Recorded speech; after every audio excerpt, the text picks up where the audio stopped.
This is CHSR 97.9 FM here in Fredericton, New Brunswick, Canada. This is Python's Paradise, your film and music show. And this is your host, Greg Gilbert, aka the Python Hyena. And folks, we are celebrating the 40th anniversary of one of the all-time great classics, in my opinion. Yes, we're talking about Attack of the Killer Tomatoes, a film that I think is one of the most original ideas to come. And I have the wonderful, talented, I gotta say, the true mastermind behind this franchise, Costa Dillon, on the phone with me. How do you do, Costa? Hi. Yeah. How, you know, how do you feel all these years, like 40 years later, and you created this phenomenon? How does that feel? 40 years, this film is still being talked about. Surprising. Would like to say when we made it that we were all going to become thousandaires, and that was our goal at the time. The idea that it would be well known 2 years later, never mind 40 years later, is almost unbelievable. I found it funny that this film was made for a smaller budget than it took to make Halloween or Friday the 13th. Well, about the same time we made our film, they were making Amadeus, and they spent more money on the wigs in Amadeus than they cost to make our movie. Well, before I get into tomatoes, and the franchise, I was wondering if you give us a little bit about your background, how you come to get into writing screenplays and whatnot, and then dive into where this idea came from, because wow, with all the recycled ideas coming nowadays in Hollywood, it's nice to see somebody is actually using their brain and coming up with something interesting like you did. Well, if I could have thought of Iron Man, I would have, but it's already been done. I started making films in high school with the two fellows who are my partners in all these films, John DeBello and Steve Peace. Mm-hmm. And we just, in those days, filmmaking was literally filmmaking. We had Super 8 cameras. We didn't have video and videotape, and now don't even have videotape, just digital. And so it was literally filmmaking. And we would write films. We'd star our fellow students in high school, and then we would take a projector around to places and show movies for a couple of dollars, which was really the reason why you had all your friends and relatives in the movie, because then you could guarantee they'd pay the couple of dollars to come see themselves in the movie. So it was a self-perpetuating market there. When we graduated from college, we decided to start a film company of our own, and made sports films. In those days, high schools and colleges would pay people to film their football games that the coaches would use for analytical reasons. So we started that, and then eventually we're doing TV commercials and a few other things locally here in San Diego. And we decided, what the heck, let's make a feature film. Why not? You're 22 years old, and who's going to tell you can't, Mm-hmm. other than the fact that you don't have any money? We are as outside Hollywood as you could get. We knew nobody in the industry. We had no inside people. We had never studied film in film school. We had no connections whatsoever. So we decided to make a movie, and we did. What do you know? The result was Attack of the Killer Tomatoes, and it was, as you said, made as a shoestring as a shoestring could be, probably around $100,000, even at the time when a normal Hollywood film cost multiple millions. Mm-hmm. And but it was another world then. And because we knew Super 8 film, it wasn't that hard to do 35 millimeter film, because the techniques are exactly the same of cutting film, editing film, recording sound, and all that sort of thing. It's just bigger. So we knew the basics of how to make a movie. We just had to have the money for the bigger stuff. Yeah. We never did have as much money as we wanted to, and so we, you look back at it now and you say, well, ask anybody who's in their 50s or 60s to look back on what you did when you were 22 or 23, and they probably won't have a whole lot of good things to say about it. So I look back on it and say, well, that's the kind of thing I would have done back then. But who would have known? Well, you know what, though? What a great idea. Attack of the Killer Tomatoes. There's been so many invasion-type movies out there, but Killer Tomatoes, like, number one, what a great title. That title just heaves right out at you. And it's funny because I was on Facebook recently, and people were, I just went to my first convention last November and going back again. And people were talking on Facebook about panels. And I put on there, why doesn't somebody do an Attack of the Killer Tomatoes 40th anniversary? And you'd never believe the amount of likes and love emojis and whatnot that came out of that, It's like people were like so enthused about that idea, and I was delighted because I threw it up there to get people kind of laughing about that, because it's Attack of the Killer Tomatoes. I want an amusing response, but boy, the love that poured out for this film, that was fantastic. And here we are 40 years later. What do you think about that? Well, I whenever I do meet fans, and I do meet fans from time to time once they know who I am, and I'm always surprised. It's always, of course, flattering and nice to know that people like the work. Some people, they like it too much and they scare me a little. But as we said earlier, the idea would still be famous 40 years later. We used to call it the best-known, least-seen film in America because lots of people had heard the title but they'd never seen the movie. Yeah. And to this day, lots and lots of people aren't aware that there are 4 Killer Tomato movies. They know the original one, but they don't know there were 3 others. Oh, yeah. So, we're going to dive into them in a minute. Yeah. Yeah, it just shows you the penetration of the title itself. It's the title is what's the sticking point. And here in San Diego, it's still revered by San Diegans because even though San Diego is the 8th largest city in the United States, it doesn't act like it. It's in the big brother's shadow of Los Angeles, 100 miles away, and there aren't that many famous movies made in San Diego. So people here, not only do they still take it to heart, but there's a substantial number of people here whose friends or relatives were in the movie. So it carries some emotion there. Well, Anchorman brought a little attention to San Diego. Yeah, it did. I'm not sure San Diego wanted that attention, but yeah. So, for your first movie, where did you come up with Killer Tomatoes? Like, where did that idea initiate? Yeah, I've been asked this question a number of times, and so the answer is kind of famous now. That back in the olden days, if you wanted to watch a movie on TV, you had to watch whatever the TV put on. And on Saturday afternoons or Sunday afternoons, the local stations would play old black and white horror movies and such. Mm-hmm. And I was watching one called Attack of the Mushroom People. It's a Japanese horror film. And I remember just watching it thinking, this is the most ridiculous concept I can imagine, that people were supposed to be afraid of mushroom people. So it hit me to take it one step farther and make an outright comedy. And what's something even more ridiculous to be afraid of? And for some reason, I hit on tomatoes. I have no recollection why.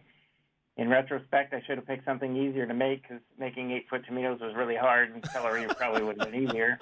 But it just clicked, and I brought it to my partners, and I said, I got this idea for our next film, and we made it as a little 10 or 15 minutes short.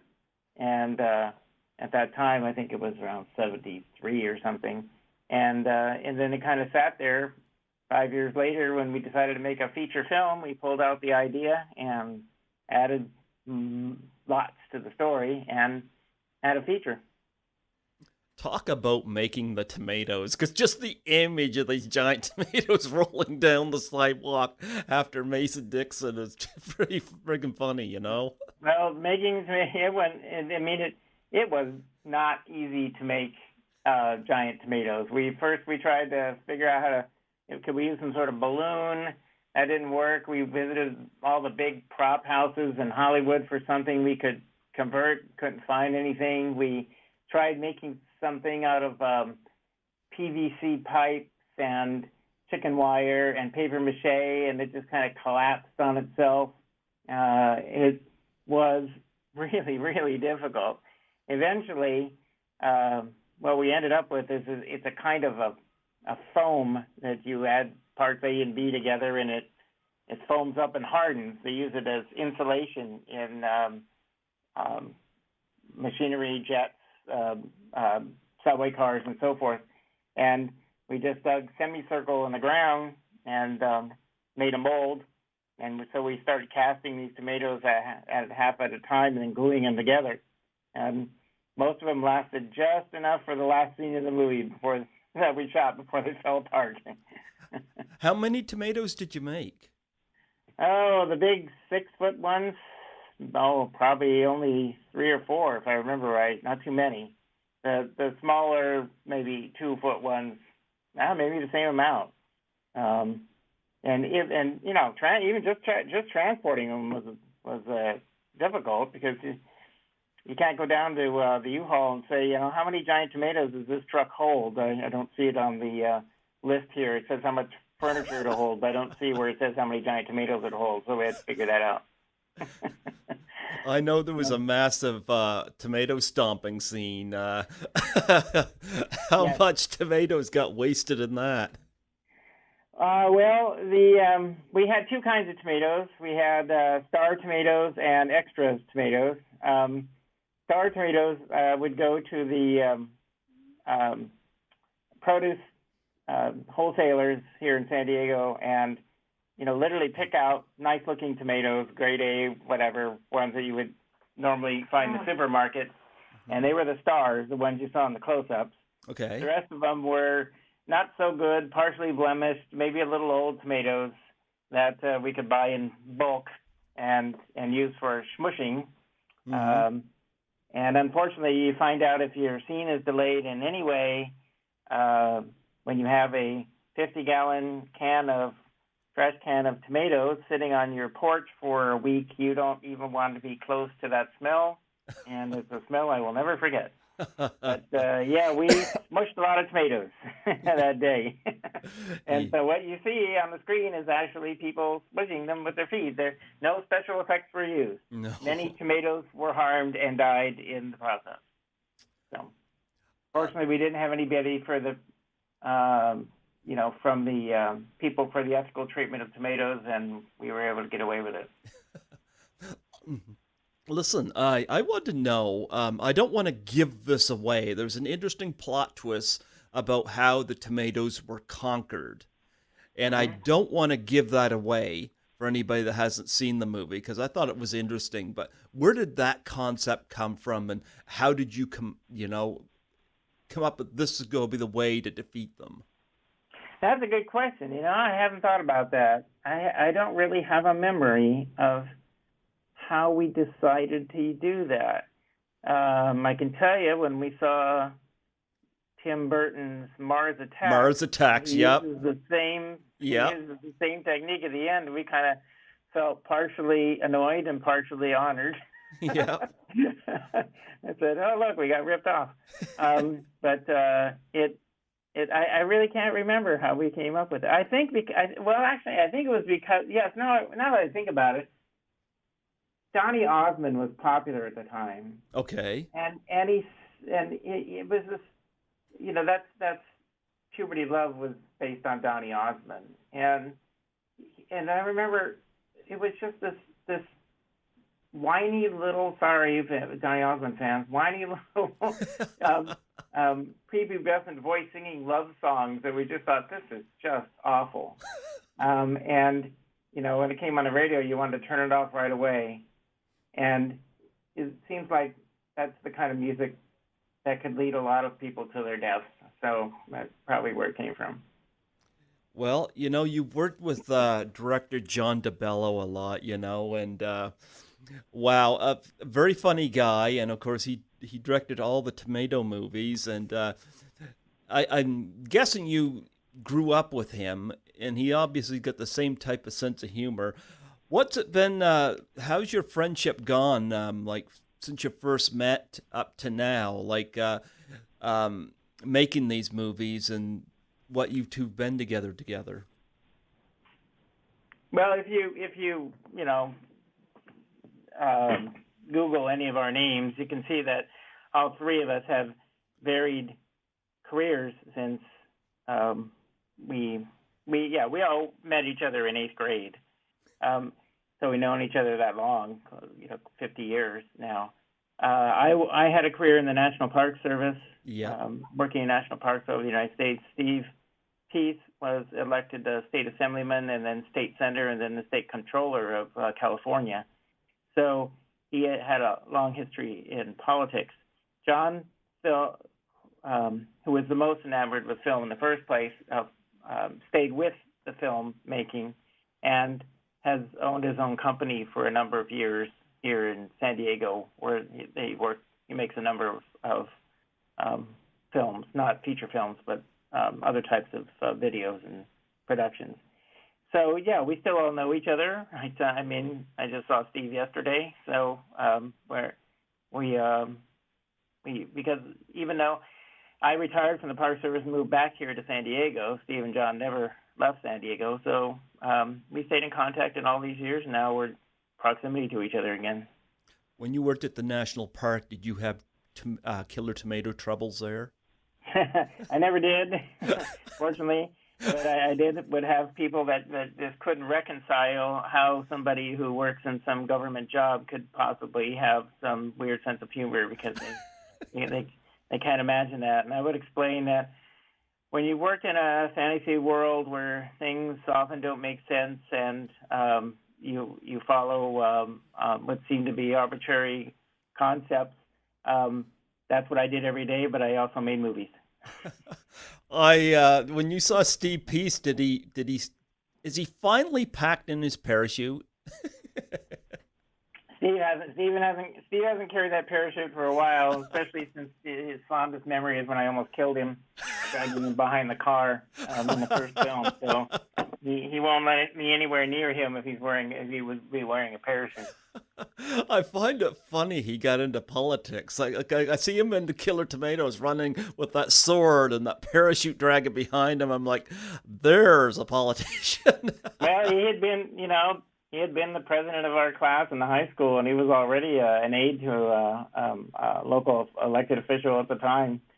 And it's a mini parachute. The original parachute was a cargo parachute, which are huge.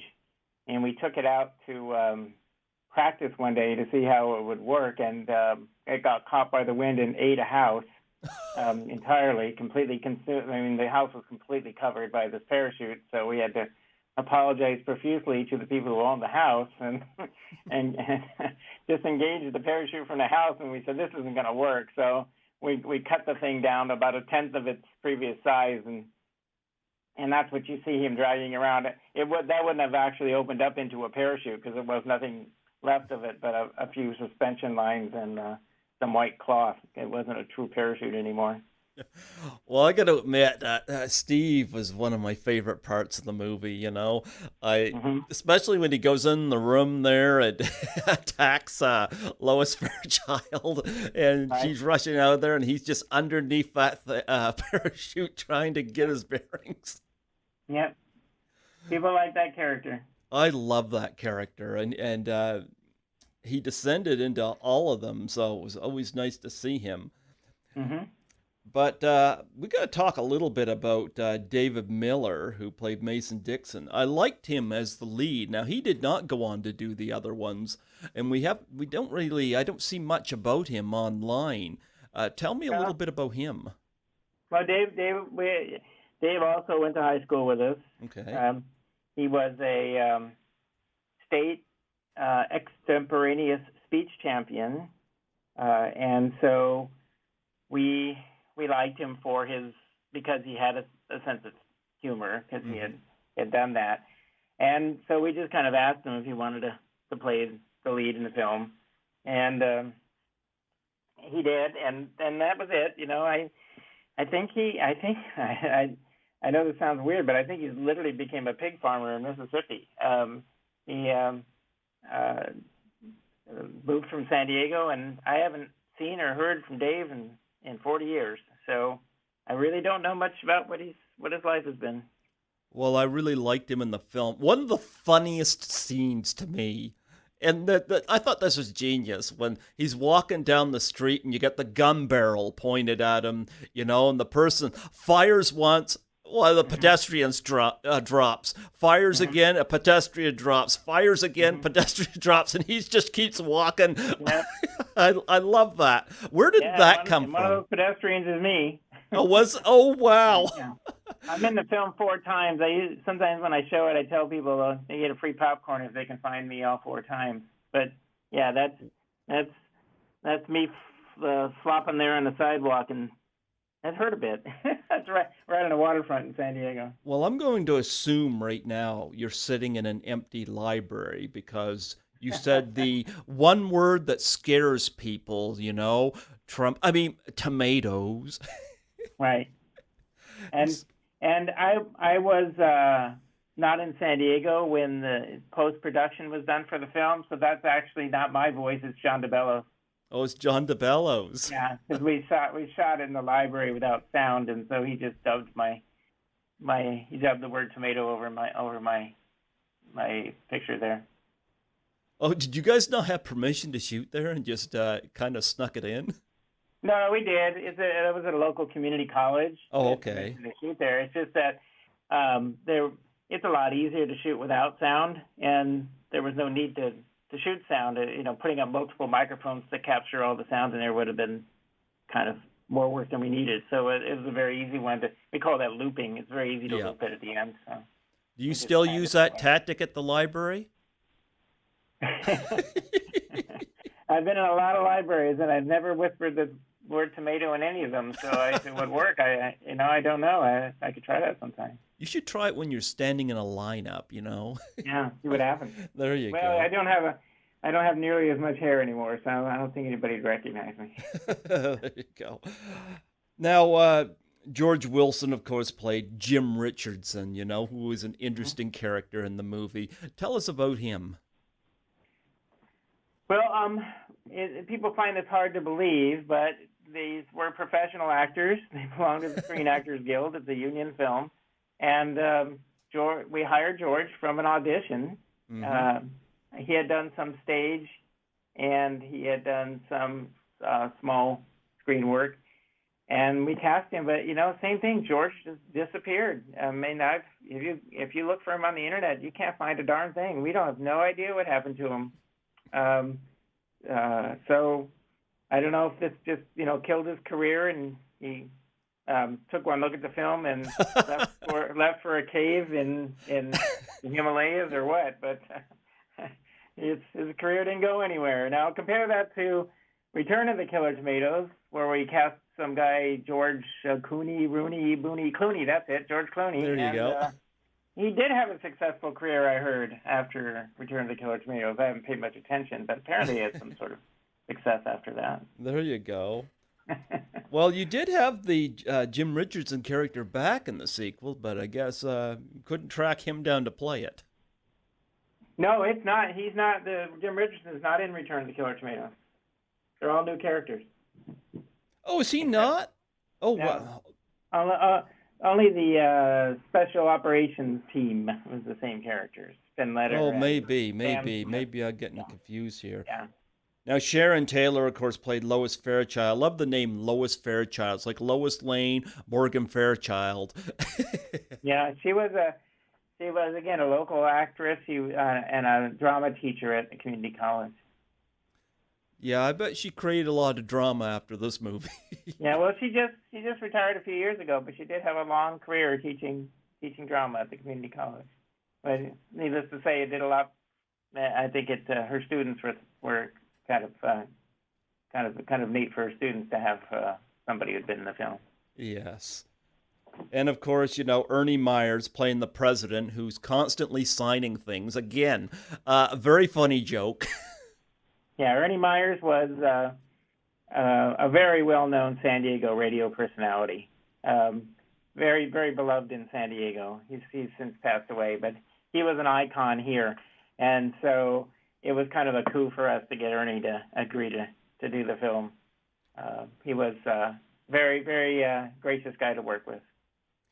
Yes, and Al Sklar as Ted Swann, always doing the advertising. Yeah, Al's another one of those Screen Actors Guild guys that we just picked up. Something I read somewhere that something like only 10% of the people in the Screen Actors Guild actually make a living at acting. Everybody else does it part time, and that's what almost all these people were. That other than Eric Christmas, who was the lead senator, who was a very successful full-time actor, almost everybody else was a part-time actor. For me, one of the funniest scenes in the movie is that tiny boardroom with the table. It takes up the whole space. Everybody has to crawl over the table. Right. And the Asian fella, that obviously it's not his voice. Right. Yeah, and that's, again, we were making fun of these Japanese films where they're dubbed in English and the lips never match the words that are on the screen. So we thought it would be funny to dub it in reverse and have a Japanese person speaking English, and it would be very clearly, there was not even an attempt to make it match. Where did the idea come up with the boardroom where the table took up 95% of the room, and yet you had to have all these people in there around it? Because I love watching them. I have to say that's pretty much directly inspired by the Marx Brothers Night at the Opera scene on the ship, where they all try to cram into the little stateroom, and that's where we got the idea for that. It's been a while since I've seen that Marx Brother movies too. I'm very familiar with Duck Soup, but I've seen Night of the Opera only once. But I love that scene. Mm-hmm. And then, of course, you got the crew. You've got Gary Smith as there's a disguise expert who I guess Steve Peace falls for his Hitler disguise, despite the fact the guy's African American. Right. But I loved it when he infiltrated the tomato camp. Yeah, everybody liked that scene. Yeah. That disguise yourself as a tomato, right? Absolutely. Yeah. And Tom Coleman, the singing soldier. Again, I love the little musical number you threw in there.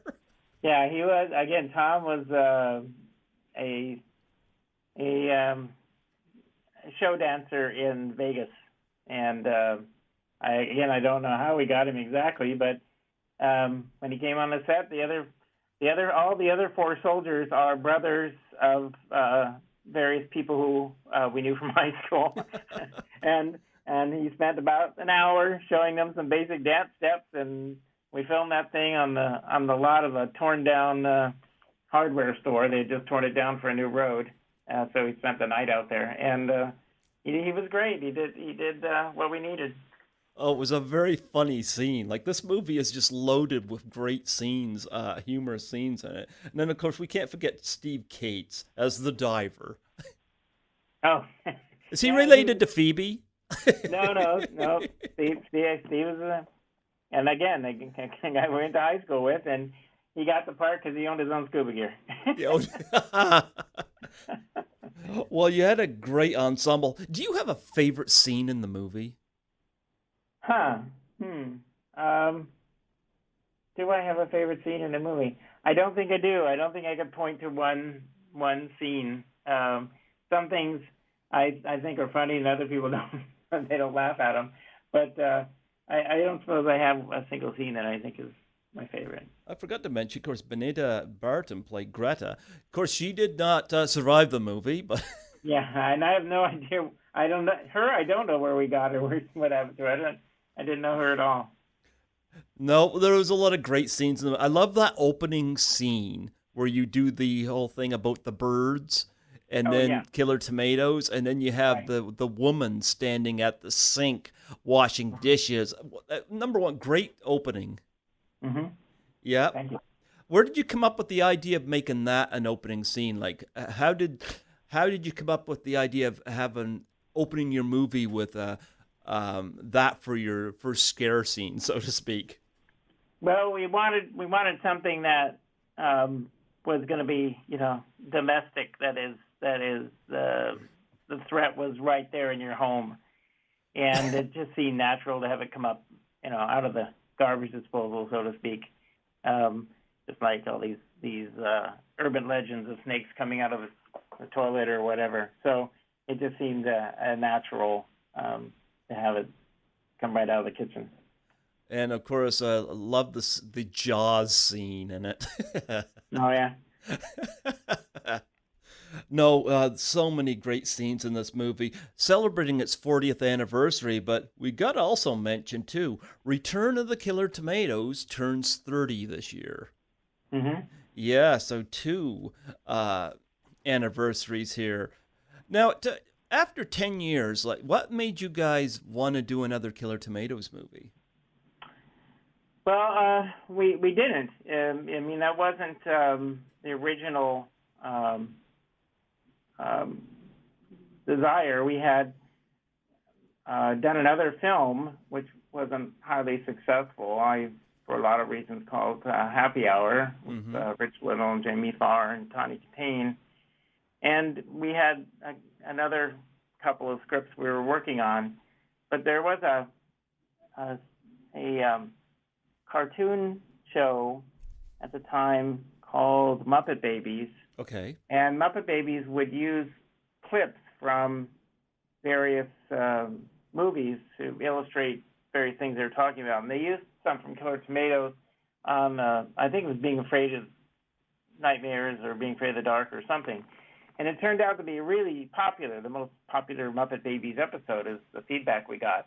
Okay. So we were approached by, distributors saying, would you like to make another Killer Tomato movie? We said, no, basically, no, we did that already. We have some other ideas. And then they used this phrase that is very effective in Hollywood to get something done, which was, we'll pay you. And we said, great, okay, we'll do one. And so that's why we did a sequel, is because, or second film, is because we were approached to do it.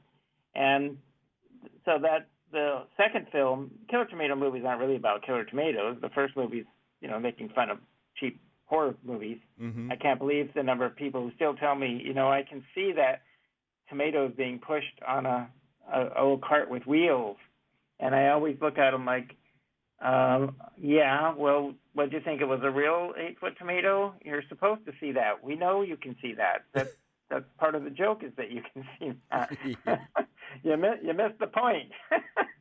But so the second film was really a spoof of sequels. I mean, you listen to the lyrics of the theme song, and all it does is make fun of sequels. So that was the whole concept of the second film.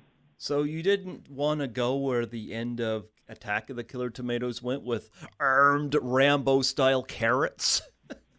Those are at the end of Return of the Killer Tomatoes. Is the Rambo carrot? Oh, that's at the. Okay, I'm getting a mix-up here. Yeah, no, it's easy to do. The end of the first film is that just the regular carrots come out of the ground.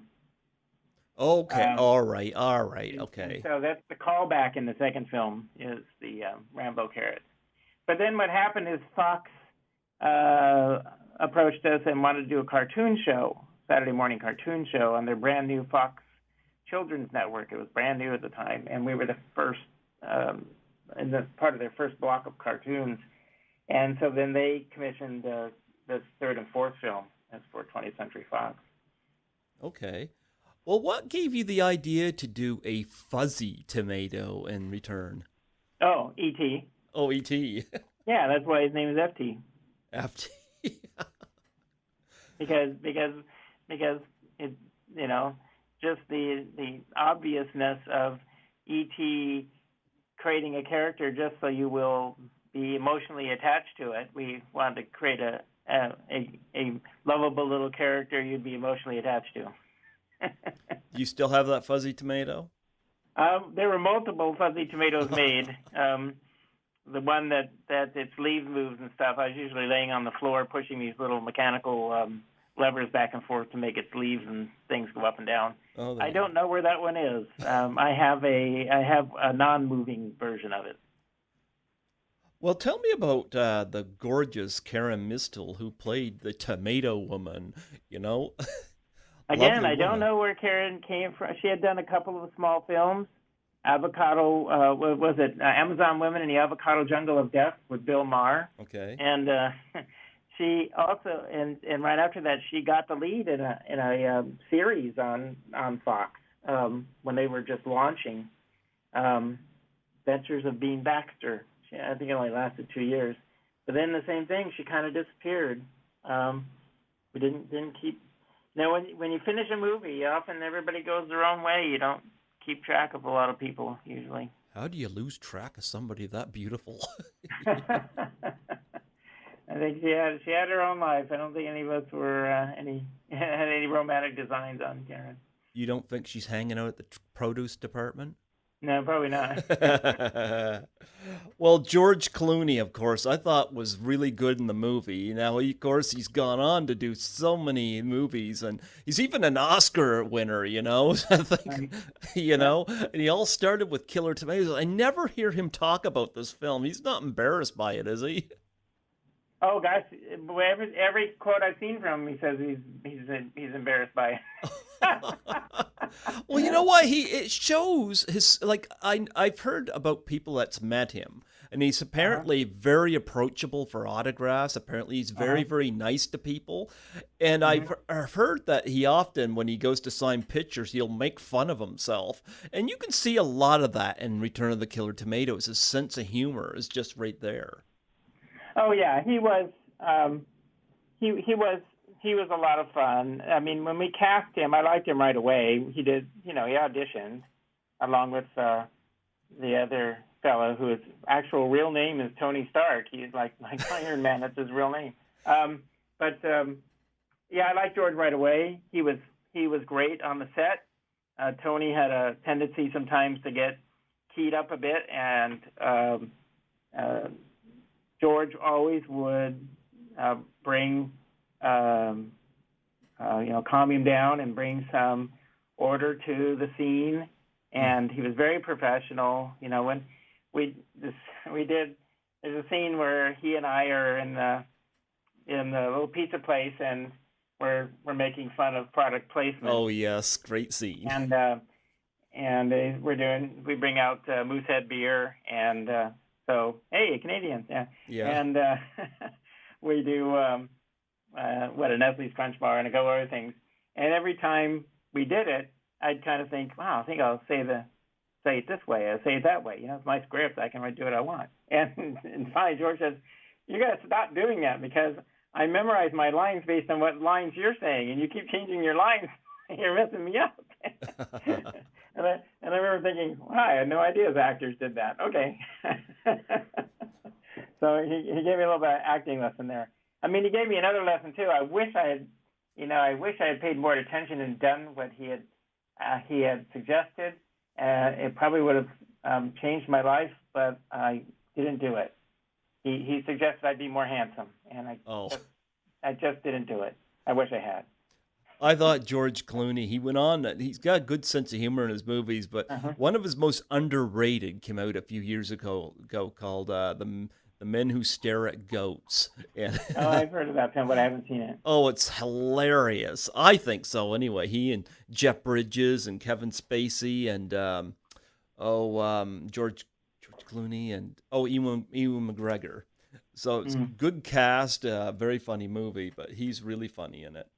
But we also had another famous person that in the first film, the man who sings "Puberty Love," or the kid at the time, is Matt Cameron, also known as Fu Cameron, who's this drummer for Soundgarden and can't think of the other group that he played music for all of a sudden. So he became famous on his own as a drummer. Do you think Soundgarden sings Puberly Love?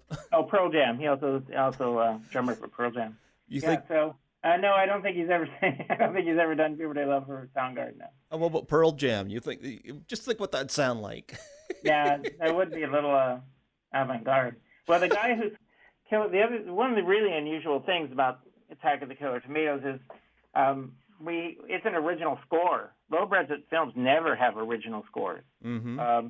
But it had an original score by two college students at the time, Gordon Goodwin and Paul Sunford, wrote an original score for it. And Gordon Goodwin now has his own big band. He's won a number of Grammys. He just scored the orchestrations for Incredibles 2. Okay. And he's become a highly successful musician since doing Killer Tomatoes. So George Clooney isn't the only person whose career was launched and had great success. And the person who did the explosions and the battle scenes of Killer Tomatoes had just come off of Star Wars, Greg Auer. Oh, wow. And so he was telling us on the set about the film his space film we had just finished. And we were like, yeah, okay. Hope it's successful, Greg.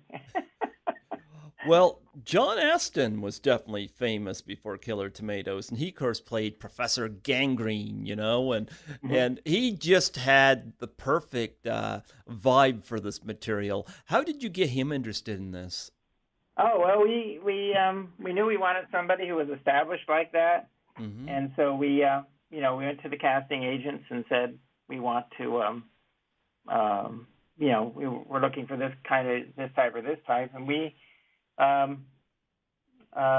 remember we auditioned Ricardo Montalban. Oh, but wow. He said he wouldn't take it because he didn't understand the concept of the film. And we thought, wait, he gets Wrath of Khan? And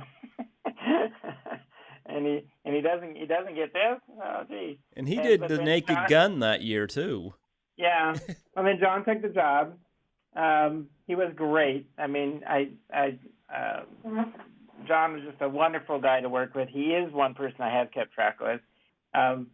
Sean Astin, his son, was a little kid at the time and was kind of a pest on the set, actually, one day running around with a squirt gun annoying us all, long before he was doing, getting famous on his own. But John Astin was just great to work with. What was his reaction when he first saw the script? Did he see the original? Yeah? John's he had a long career.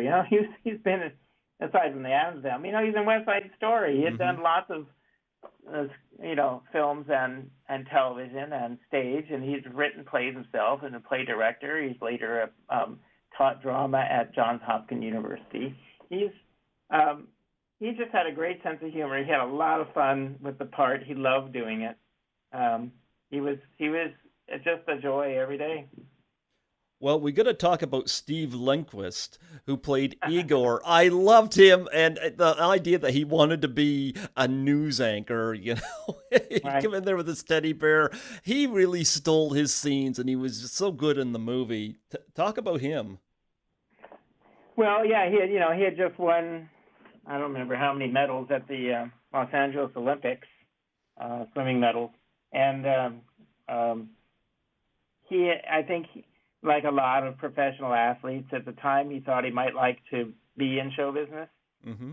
So that's how we ended up getting him. It turns out that wasn't in his future. He's done a lot of things since then, but not really acting because I think it wasn't what he really wanted to do. But again, he was great. He was great to work with. A very enjoyable fellow. Yes.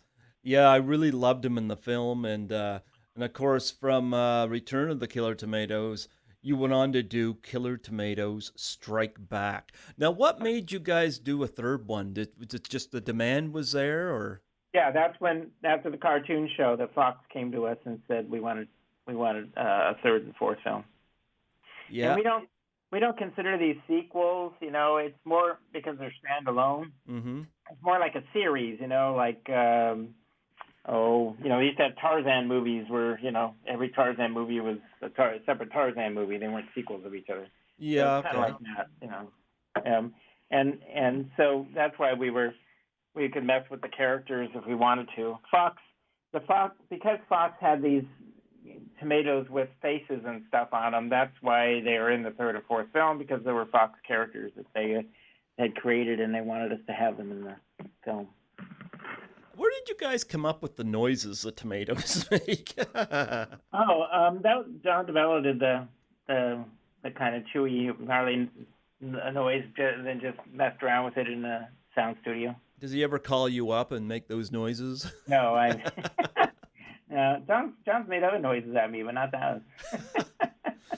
Well, you know what? One of the most famous standout scenes in Killer Tomatoes Strikes Back, where you got the beautiful, gorgeous Crystal Carson, Crystal Carson, of course, being she's tied and gagged, and she's basically being made into a tomato sandwich.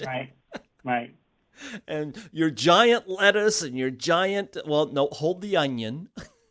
Yeah, right. And the salt, and she really got into that, especially when the pepper is poured on her and she does the sneezing thing. And tell me about that scene in the movie. I wasn't there that day, so I don't know. Oh. Yeah, sorry. Well, talk about her. I think Chris, I don't know her, I don't remember her background. I think she'd been on some soap opera. Mm-hmm. And she was very pleasant to work with. I enjoyed working with her. I wasn't there for a lot of that film. I was working for the Park Service full time, so I only worked on the film for a few weeks. Okay. I think 2 weeks. So I didn't know her that well, but she was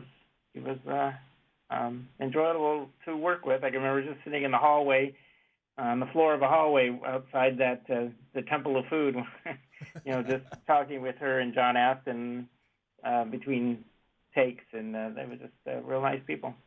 Yeah, I love the tomato sandwich scene, and she was perfect, especially her eye expressions in that scene.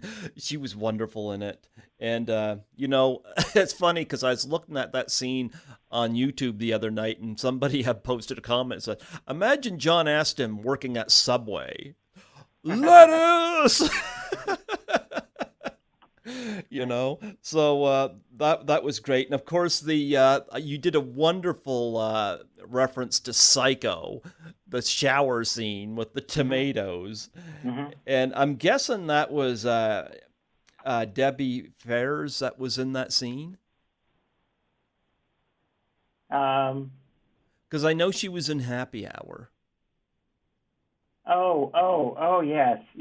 Right, Debbie Ferris. That's right. Oh, Debbie Ferris. Okay. I think it was Debbie Ferris. Yeah, I have to say I haven't seen it in a while. I can't remember. She's very funny. I'll say that. She was a local part-time actress. Yeah. Well, it's interesting because you touched upon stuff that people have experienced in that shower scene, like very little soap in the soap bottle or the tiny little slab of soap. And I love the fact that she was screaming at everything, and we're expecting a disaster. We find something that everybody's experienced. And then, of course, the big shocker, the killer tomatoes instead of Norman Bates. Mm-hmm. So where did that concept come from? Like, where did you come up with the idea of a killer tomato shower scene? I don't remember. Sorry. Sorry, way too long ago. Oh, that was funny. And then, of course, the last one you made, Killer Tomatoes Eat France. Mm-hmm. Of course, you brought Rick Rockwell back, of course, who was in Killer Tomatoes Strike Back, and Debbie Ferris. And you had the lovely Angela Visitor in that as well. Yeah, she had been Miss Universe. Miss Universe. Now she's Miss Tomatoverse. Yeah, she had been Miss Universe, and she was same thing, looking for acting. You get into acting. I have to say, when we flew to France, I sat next to her and she fell asleep on me, and I was like, "Hey, Miss Universe is sleeping on my shoulder. Is life good or what?" Did you take a selfie of it? Huh? Did you take a selfie? Yeah, no, we didn't do that back in those days. In those days, a telephone was something attached to a wall with a long cord. Isn't that too bad? Because you could have had a selfie of her drool hanging out. No, I think she was beautiful asleep as well. So. Yeah, no, but out of the four Killer Tomato movies, do you have a favorite? I mean, I love the original the best, but I like Killer Tomatoes Eat France. I think we did some funny stuff in that, so I really like that one. now when I was corresponding with you in an email, you said you just came back from the San Diego Comic Con. Now, Mm-hmm. is it true that you guys are going to do another Killer Tomatoes movie? Yes, we are in pre-production now. There's not a lot more I can say at this point, but Okay. yeah, we will be looking to do one within sometime in the next year. Please tell me Steve Peace is back with his parachute. We won't, sorry, we're kind of long in the tooth for these roles. There'll be other people playing these characters. We're not sure exactly which ones we're going to be using. Oh, he's not long in the tooth, not him. Yeah, I'll tell that to Steve next time I see him. That he says he's not old. He's not old. Yeah, I'm afraid he's 65, so he says he puts it on. Yeah, that's young. 65 is the new 20. Yeah, that's it. Yeah. Is John DeBello directing it? Probably not. Oh, well, be the first one he's not doing. Yep, John's doing other things now. Oh, okay. Well, how are you involved with it? Did you write the screenplay and whatnot? Yes, I'm writing it. Okay. Well, you know what? Whenever it's done, I would love it if you come back on here and talk about it. Well, when it is done, you'll probably know, and just let me know. Now, we got to talk about Happy Hour. I'd not seen this. I know I looked at it on your credit list, and I looked it up, and I saw a beautiful, very funny scene at a swimming pool with this poor girl. I'm suspecting it was Debbie. Yeah, But yeah, because she had the same facial expressions as that shower scene, and she's being told to hold her breath. And I love those close-up shots. She's very funny. Yeah, she was funny. I think we shot that film at the same time Top Gun was shooting in San Diego. We were both shooting at the same time. We had people going back and forth between the two films, and I think she had a bit part in Top Gun as well, if I remember right. You know what? I never liked Top Gun. Oh. No, I'll be frank. I found it was just full of cliches. It had a great soundtrack album, I'll give it that. But it was just full of cliches and stereotypes. I hated the ending. Like, we're supposed to be shocked when Kelly McGillis appears around the corner and Tom Cruise and her get together. I was like, I just threw my hands up. I was like, why is this film popular? I thought it was shit. Well, I can tell you they're shooting Top Gun 2 right now because I saw I watched filming some of it a couple of weeks ago. So I hope they improve it, but I'm not looking forward to Top Gun 2 like I am the next Killer Tomatoes. Well, I'm glad to hear that. Yes. Will the new Killer Tomatoes get a wide release? I hope so. Well, it's hard to say. Again, we're not in the same world we were in 1978. There's just so many platforms and delivery systems now. Between streaming and Blu-ray and on demand and so forth and so on. It's hard to say. So much product now never goes to the movie theater. Most films who go to the big screen theaters don't make money at the big theaters. Most films lose money at the theater and make their money on other ways later. We may or may not go to the big screen. It's hard to say. Well, Attack of the Killer Tomatoes, I understand, just went to Blu-ray, and that is a film I definitely going to get on Blu-ray. It's not in town here, so I'm probably going to have to order it. Are they all available on Blu-ray? Let's see. They're all available on DVD. I don't know if they're all on Blu-ray or not. another reason why our films held up is in the 1970s or in the 60s for that matter, most low budget films were shot on what's called positive film. You shot the film the way you would a slide, Okay. and the old slides in a still slide, and then you just showed it. We shot on negative film, what's called Kodak 5247 negative film at the time. It was a very high quality negative film and usually not used by low budget movies because it was expensive. But what that meant was our film quality has held up over the years for being transferred to DVD and Blu-ray and so forth. So when people see Killer Tomatoes, it looks good, even if you don't, whether you like the content or not. The quality of the film is good because we shot on good stock. As like say in the business, our money was up on the screen. So that's one of the things that made us also stand out and made the film transferable to video. I think if I remember right, we're one of the first 100 titles to go to video when video direct sale became a thing. And it's because the quality, the visual quality of the film was high, so that it transferred well. Wow. Well, when you did the San Francisco Comic Con and made this announcement, talk about the reaction of people. San Diego. Right now, locally, lots of people have the same reaction you were alluding to earlier. They're excited about the idea of doing it again.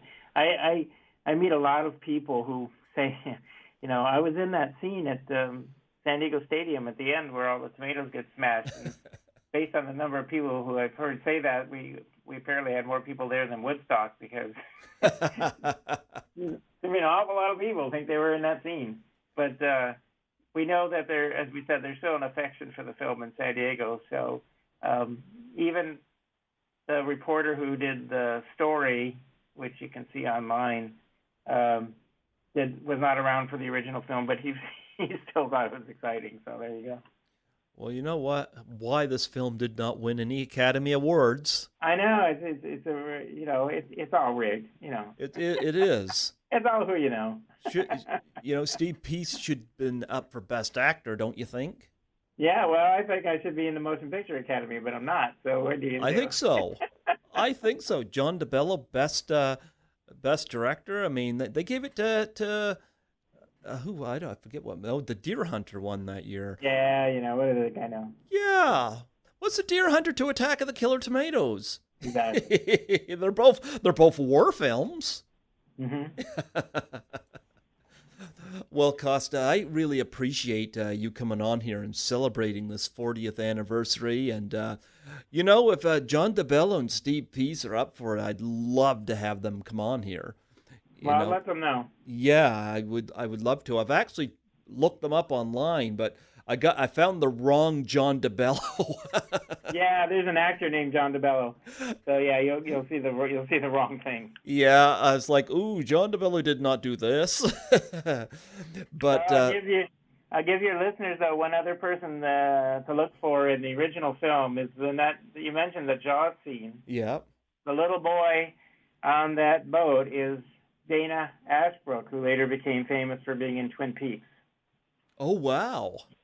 So there's another surprise little person, a little Easter egg in the film there. He went from Killer Tomatoes to David Lynch. Yeah, there you go. No, there's not a whole lot of difference there. Yeah, I suppose not. But they both have something to do with weirdness. Yep, there you go. There you go. Well, you know what? I'm going to keep an eye on this next Killer Tomato project. Do you have a title for the film? No, not yet. No? Well, I like the fact it'll be a standalone because not too many people are fond of remakes, so seeing something. I can tell you, it will not be a remake. Yeah, so something It's not a reboot. It might have some of the same characters, but it's not a remake of any of the individual films themselves. No.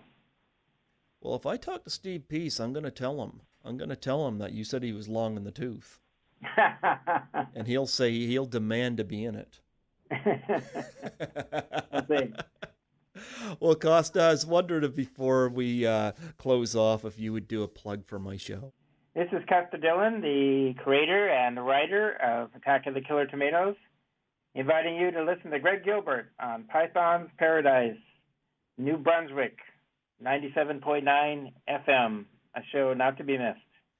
Thank you so much, Costa. We're celebrating the 40th anniversary of Attack of the Killer Tomatoes, and while we're at it, the 30th anniversary of the film that made George Clooney famous, Return of the Killer Tomatoes. That's it. That's it. Well, God bless you, Costa, and thank you so much for this honor. I really appreciate it. Thank you. My pleasure. Absolutely. You take care. You too. Bye-bye. Yep, bye.